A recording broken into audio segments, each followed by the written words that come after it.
Welcome to live classes.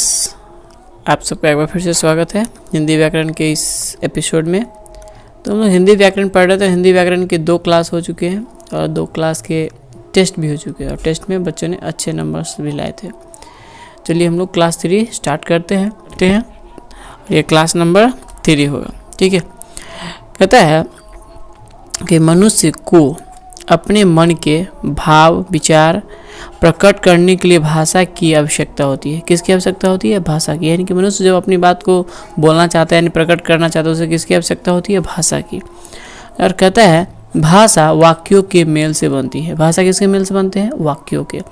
और वाक्य किसके मेल से बनते हैं? शब्दों के मेल से बनते हैं। वाक्य किसके मेल से बनते हैं? शब्दों के। और कहता है शब्द किसके? वर्गों यानी वर्णों के मेल से बनते हैं। किसके मेल से? वर्णों के मेल से। इस प्रकार वर्णों के सार्थक मेल को शब्द कहते हैं। क्या कहते हैं? वर्णों के सार्थक मेल को शब्द कहते हैं। जैसे आपने देखा होगा क और ल, तो ये क्या हो गया? एक सार्थक शब्द बना कल। और इसमें वर्ण कहता है। वर्ण कहने का मतलब है जैसे इसका हो गया क, अ और ल, अ, ये हो गया आपका वर्ण। क्या हो गया? वर्ण, ठीक है। ये इसको हम अक्षर का यानी कि मेल कह सकते हैं। अब कहता है जिसमें एग्जाम्पल दिया गया है पुस्तक, कमल, रतन, ये क्या है? वर्ण के उदाहरण यानी कि वर्णों के मेल से क्या बने हैं? शब्द बने हैं। चलिए कहता है कि शब्दों का वर्गीकरण 4 प्रकार से किया जाता है। शब्दों का वर्गीकरण कितने प्रकार से किया जाता है? 4 प्रकार। पहला है अर्थ के आधार पर, दूसरा है विकार के आधार पर, तीसरा है उत्पत्ति के आधार पर, चौथा है बनावट के आधार पर। ये क्या है? शब्दों के प्रकार है, जिसमें कितने प्रकार के होते हैं शब्द? 4 प्रकार के। तो अर्थ के आधार पर, विकार के आधार पे, उत्पत्ति के आधार पे, बनावट के आधार पे। इस तरह से हमारा शब्द का कितना वर्गीकरण है? 4। ये नेक्स्ट देखते हैं क्या क्या है उसको अच्छे से। कहता है कि अर्थ के आधार पर शब्द के 2 भेद होते हैं। अर्थ के आधार पर शब्द के कितने भेद होते हैं? 2 भेद होते हैं। कहता है कि शब्द सार्थक शब्द और निरर्थक शब्द, ये होते हैं शब्द के 2 भेद, ठीक है। किसके आधार पे? अर्थ के आधार पे। तो सार्थक शब्द किसे कहते हैं हम लोग उसे समझते हैं। कहता है जिन शब्दों का कोई अर्थ निकलता है तो उसे सार्थक शब्द कहते हैं। यानी कि जब हम वर्णों को मिलाते हैं, किसे मिलाते हैं? वर्णों को, तो उससे बने एक सार्थक शब्द होना चाहिए। उन वर्णों का जो है मेल सही से होना चाहिए, तब जाके वो एक क्या बनता है? शब्द बनता है। जैसे यहाँ दिया गया है घर, घर का एक अर्थ हुआ घर। कमल, नेहा किसी का नाम है, आयुष किसी का नाम है। इस तरह से ये क्या है? वर्णों का सार्थक मेल है, ठीक है। जैसे हम क्या कहेंगे? सार्थक शब्द कह सकते हैं, ठीक है। यहाँ पे वर्ण का यहाँ पे सार्थक मेल है, तब जाके वो क्या बनता है? सार्थक शब्द बनता है। अब दूसरा है निरर्थक शब्द। जिन शब्दों का कोई अर्थ नहीं निकलता उसे हम निरर्थक शब्द कहते हैं। जैसे हो गया ह, म, ल।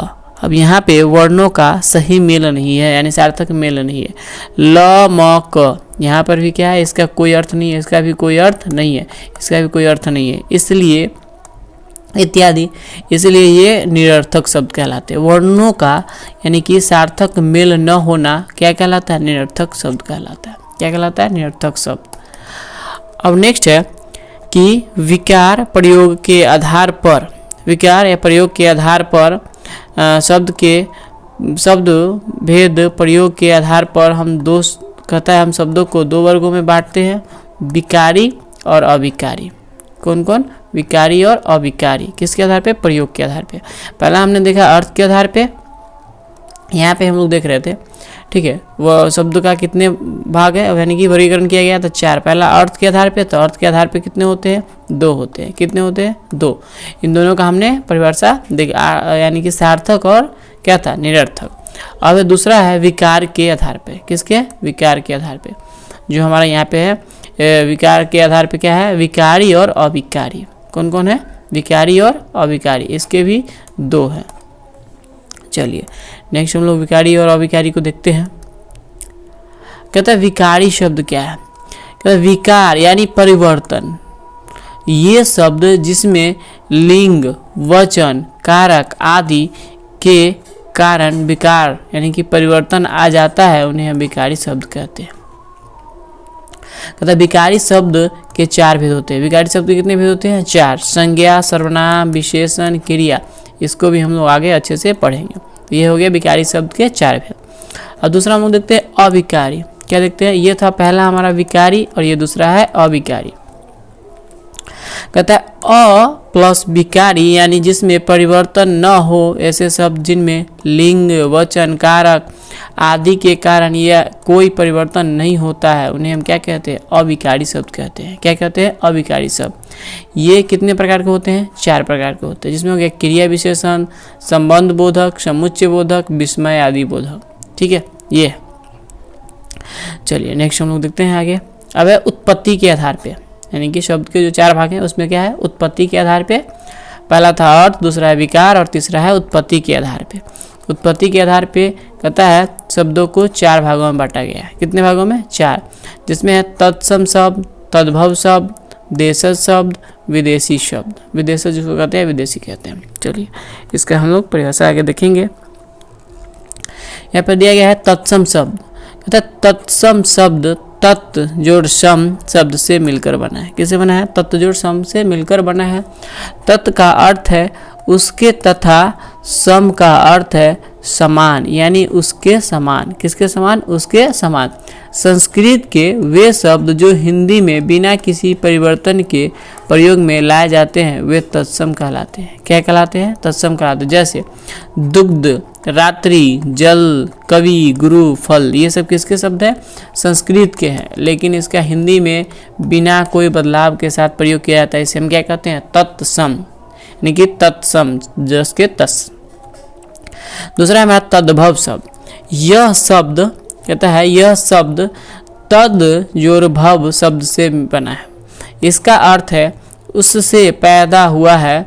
कहता है ये शब्द संस्कृत शब्दों के रूप में कुछ बदलाव के साथ हिंदी भाषा में प्रयोग होते हैं। जैसे दही का दधी, सांप का सर्प, गांव का ग्राम, सच का सत्य, काम का कार्य, पहला का प्रथम। इस तरह से प्रयोग किए जाते हैं, थोड़ा सा बदलाव करके। नेक्स्ट हम लोग देखते हैं जिसमें है देशज शब्द। क्या है? देशज शब्द। कहता है कि देशज क्या है? देशज अर्थात देश में उत्पन्न ये शब्द भारत के विभिन्न क्षेत्रों से आम बोलचाल की भाषा से लिए गए हैं। जैसे यानी कि खिचड़ी देश में, हमारे देश में जो मुख्य रूप से जन्म हुआ है वो देशज शब्द है। कहता है जिसमें हो जाए खिचड़ी, जूता, पैसा, डिबिया, पगड़ी आदि। ये सब क्या है? कौन सी भाषा है? देशज है, और देशज बोली से ही आए हैं हमारे। नेक्स्ट है हमारा जो है विदेशी शब्द। क्या है? विदेशी शब्द। कहता है दूसरे देशों की भाषाओं से हिंदी में आए शब्द को विदेशी शब्द कहते हैं, यानी कि दूसरे देशों की भाषा से हम अपने यहाँ उसको बोलते हैं, उसे हम क्या कहते हैं? विदेशी शब्द। जैसे हो गया रेडियो, लालटेन, स्टेशन, स्कूल, पादरी, जमीन, बंदूक, सब्जी, इनाम, खते, कलम, आदमी, वकील, सौगात, रुमाल, तौलिया, कमरा आदि। ये सब क्या है? इन शब्दों को उपयोग हम किस लिए करते हैं? अपने यहाँ करते हैं, लेकिन ये शब्द कहाँ से बने हुए हैं? विदेशों से बने हुए हैं। नेक्स्ट हमारा है अब है ऑब्जेक्टिव्स। नहीं, अभी ऑब्जेक्टिव्स नहीं है यहाँ से। चलिए थोड़ा हम लोग इसे भी देख देते हैं। बनावट के आधार पे जो हमारा चौथा है उसे देखते हैं। बनावट के आधार पे शब्द भेद, यानी कि बनावट के आधार पे शब्द के 3 भेद होते हैं, यानी 3 प्रकार के होते हैं। रूढ़ शब्द, यौगिक शब्द, योग रूढ़ शब्द। ठीक है, पहला है रूढ़ शब्द। तो वे शब्द जो परंपरा से किसी व्यक्ति, स्थान, वस्तु या कहता है प्राणी आदि के लिए प्रयोग होता है। क्या होते हैं? प्रयोग होते चले आ रहे हैं, उन्हें हम क्या कहते हैं? रूढ़ शब्द कहते हैं। इन शब्दों के खंड करने पर इनका कोई अर्थ नहीं निकलता, यानी खंड करने पर ये शब्द अर्थहीन हो जाते हैं। जैसे घोड़ा, पुस्तक, मेज पर इत्यादि। ये सब क्या है? रूढ़ शब्द है, जो वर्षों से प्रयोग में होते आ रहे हैं और अभी भी हो रहे हैं। नेक्स्ट हमारा यौगिक शब्द है। क्या है? यौगिक शब्द। कहता है कि ये शब्द 2 शब्दों के योग से बनते हैं। कितने? 2 शब्दों के योग से बनते हैं। योग का अर्थ होता है जोड़। क्या होता है? जोड़। अतः 2 शब्दों को जोड़ से बने ऐसे शब्द जो सार्थक होते हैं यौगिक शब्द कहलाते हैं। क्या कहलाते हैं? यौगिक शब्द। इनके टुकड़े किए जा सकते हैं, इनके टुकड़े किए जा सकते हैं। जैसे पुस्तकालय, शिवालय, महेश, यानी कि पुस्तकालय यानी पुस्तक, अजोर आलय यानी कि इसके टुकड़े किए जा सकते हैं। क्या किए जा सकते हैं? टुकड़े किए जा सकते हैं। नेक्स्ट हमारा योगरूट शब्द, जो शब्द दो या दो से अधिक शब्दों के मेल से बने हैं उनके विशेष अर्थ निकले वे योगरूट शब्द कहलाते हैं। जैसे पंकज, पंख मतलब कीचड़, जन्मा अर्थात कमल, ठीक है, जिसका जन्म कीचड़ में हुआ है, अतः ये शब्द योगरूट शब्द कहलाते हैं। जैसे नीलाकंठ, क्या है? नीलाकंठ यानी नीलकंठ, नीले कंठ वाला अर्थात शिव, ये क्या हो गए? योगरूट शब्द कहलाते हैं। और नेक्स्ट हमारा आगे हम लोग देखते हैं ऑब्जेक्टिव को सोल्व करते हैं। जितने चीज़ों को हमने पढ़ा है, ठीक है, इन सब से जो बने हुए ऑब्जेक्टिव है इन सब को हम लोग अभी के अभी सॉल्व करेंगे। ठीक है, तो सबसे पहले हमने देखा शब्द भेद 4 प्रकार के होते हैं, जिसमें हमने चारों के अर्थ के आधार पे, ठीक है, 2 प्रकार के विकारी कहता है विकार के आधार पे 2 प्रकार के, ठीक है, और कहता है विकारी, यहाँ पे दिया गया विकारी शब्द 4 प्रकार के होते हैं, विकारी भी 4 प्रकार के होते हैं। इस प्रकार से उत्पत्ति के आधार पे भी 4 प्रकार के होते हैं। इन चारों का परिभाषा हमने यहाँ पे देखा, पढ़ा। चलिए इस तरह से हम लोग आगे बढ़ते हैं और ऑब्जेक्टिव क्वेश्चन को सोल्व करेंगे। क्वेश्चन हमारा शब्द कहते हैं, यानी कि शब्द किसे कहते हैं। यहाँ पर दिया है वर्गों के समूह को, वर्गों के सार्थक मेल को, वर्ग वाक्यों में प्रयोग किए गए शब्दों को, इन सभी को क्या कहता है। तो यहाँ पर जो है इसका राइट आंसर हो जाएगा वर्गों के, यानी वर्णों को कह सकते हैं। वर्ग दिखे गए हैं जिससे आप वर्ण समझ सकते हैं। ठीक है, क्या है? वर्गों के सार्थक मेल को, यानी कि वर्णों के सार्थक मेल को हम क्या कहते हैं? शब्द कहते हैं। इसका राइट आंसर हो जाएगा। नेक्स्ट हमारा दूसरा क्वेश्चन है कि विकार के आधार पर शब्दों के भेद होते हैं। कितने भेद होते हैं विकार के आधार पे? विकार या प्रयोग कह सकते हैं। तो इसके कितने भेद होते हैं? यहाँ पे ऑप्शन दिए गए हैं 2, 3, 4, 5। तो इसका राइट आंसर क्या हो जाएगा? 2। राइट आंसर क्या हो जाएगा? 2। वो कौन कौन से है और वो कौन कौन से हैं? 2, यानी कि जो हम देखते हैं यहाँ पे है, यानी कि एक है विकारी, क्या है? विकारी, और दूसरा है अविकारी। क्या है? अविकारी। इस तरह से विकार के आधार पे कितने भेद होते हैं? 2, तो विकारी और अविकारी। तीसरा ऑब्जेक्टिव क्वेश्चन देखते हैं हम लोग। तीसरा ऑब्जेक्टिव क्वेश्चन है, कहता है कौन सा शब्द तद्भव नहीं है? क्या है? तद्भव नहीं है। तो इसका राइट आंसर क्या हो जाएगा? अब हम पहले ऑप्शन देखते हैं, कुम्हार, पिंजरा, हाथी, मयूर। तो इसका राइट आंसर क्या हो जाएगा? हाथी। क्या हो जाएगा? हाथी, जो तद्भव शब्द नहीं है। नेक्स्ट क्वेश्चन है, प्रयोग के आधार पर शब्द होते हैं, यानी कि प्रयोग के आधार पर शब्द होते हैं कितने प्रकार के?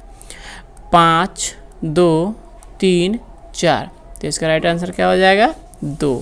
कितना हो जाएगा? 2। चलिए नेक्स्ट क्वेश्चन की तरफ बढ़ते हैं। नेक्स्ट क्वेश्चन हमारा है कि तद्भव क्या शब्द कहते हैं? तद्भव शब्द कहते हैं जो संस्कृत से कुछ बदलकर हिंदी में आते हैं उसे, या जो हिंदी से कुछ बदलकर संस्कृत में आते हैं, जो कहता जो विदेशी भाषाओं के लिए आते हैं, जो 2 भाषाओं से मिलकर बनते हैं। तो यहाँ पर इसका राइट आंसर क्या हो जाएगा? जो संस्कृत से कुछ बदलकर हिंदी में आते हैं उसे हम क्या कहते हैं? तत्शब्द, यानी तद्भव शब्द कहते हैं। क्या कहते हैं? तद्भव शब्द कहते हैं। चलिए नेक्स्ट क्वेश्चन की तरफ बढ़ते हैं। कहता है मनुष्य शब्द उत्पत्ति के आधार पर किस तरह का शब्द है? मनुष्य शब्द उत्पत्ति के आधार पर किस तरह का शब्द है? यहाँ पे ऑप्शन दिया गया है तत्सम, देशज, तद्भव, आगत। तो इसका राइट आंसर क्या हो जाएगा? तत्सम। क्या हो जाएगा? तत्सम। चलिए नेक्स्ट क्वेश्चन की तरफ बढ़ते हैं और हमारा नेक्स्ट क्वेश्चन है, वो नेक्स्ट क्वेश्चन हमारा है कि इनमें क्वेश्चन है कि इनमें कौन सा शब्द रूढ़ शब्द है? ऑप्शन दिया गया है पाठशाला, पंकज, पुस्तक, पुस्तकालय। तो इसका राइट आंसर क्या हो जाएगा? पुस्तक। क्या हो जाएगा? पुस्तक। चलिए नेक्स्ट क्वेश्चन को हम लोग देखते हैं। नेक्स्ट क्वेश्चन हमारा है कि नेक्स्ट क्वेश्चन है उत्पत्ति के आधार पर शब्द कितने प्रकार के होते हैं? उत्पत्ति के आधार पर शब्द कितने प्रकार के होते हैं? तो यहाँ राइट आंसर इसका क्या होगा देखना है हमें। ऑप्शन है तो यहाँ पे दिए गए हैं 3, 2, 4, 5। तो इसका राइट आंसर क्या हो जाएगा 4। कितने प्रकार के होते हैं 4 प्रकार के। वो कौन कौन से होते हैं, वो 4 क्या क्या होते हैं यहाँ पे हम लोग एक बार देख लेते हैं। तो होता है तत्सम, तद्भव, ठीक क्या होता है तद्भव, तद्भव एंड होता है इसका देशज, विदेशज। ये 4 प्रकार के होते हैं किसके आधार पर, उत्पत्ति के आधार पे। नेक्स्ट हमारा क्वेश्चन है यौगिक शब्दों की विशेषता है। यौगिक शब्दों की विशेषता है, कहता है 2 शब्द एक दूसरे पर निर्भर होते हैं, यौगिक और रूढ़ दोनों होते हैं, रूढ़ होते हैं, 2 या 2 से अधिक शब्दों के योग से बनते हैं। तो इसका राइट आंसर क्या हो जाएगा, यानी कि इसका राइट आंसर हो जाएगा चौथा जो है 2 या 2 से अधिक शब्दों के योग से बनते हैं। इसे हम क्या कहते हैं, यौगिक शब्द कहते हैं। ठीक है, ये यौगिक की विशेषता है। चलिए इसी तरह के क्वेश्चंस और साथ में सब्जेक्टिव अच्छे से पढ़ने के लिए आप हमारे चैनल को सब्सक्राइब एवं लाइक कर सकते हैं, साथ में और बच्चों को शेयर भी करते रहें। और कहता है कि हर संडे के यानी कि जो भी सब्जेक्ट हम पढ़ाएंगे उन सभी सब्जेक्टों का टेस्ट आता रहेगा। तो फिलहाल अभी हिंदी ग्रामर चल रहा है, तो हिंदी ग्रामर के जो टेस्ट है वो हर संडे के 2 बजे रहेंगे। कितने रहेंगे 2 बजे में, यानी कि प्रत्येक संडे यानी कि 2 PM से टेस्ट रहेगा और 2 PM में टेस्ट का जो है लिंक दिया जाएगा और उस पर आप 2 बज के यानी कि 45 मिनट तक आप जो है टेस्ट सेंड कर सकते हैं। उसका आप जिसका हम रिजल्ट यानी कि क्या करते हैं 3 बजे के आसपास में क्या करेंगे शो कर देंगे। 3 बजे के आसपास में क्या करेंगे शो करेंगे और यानी कि राइट 3 बजे हम क्या करेंगे शो करेंगे। और कहता है कि अगर आप बाद में भी चाहे उस लिंक पे अपना ये शेयर करना, आप आंसर सेंड करेंगे तो वो भी हमें रिसीव होगा, पर उसको हम रिजल्ट में घोषित नहीं कर सकते। हो सकता है कि आने वाले कुछ दिनों में हम जब नेक्स्ट वीडियो डालें तो उसमें पहले वाले रिजल्ट को उसमें घोषित करें कौन कितना मार्क्स लाया। तो आप रिजल्ट देना यानी कि आप टेस्ट देना ना भूलें। Thanks for watching.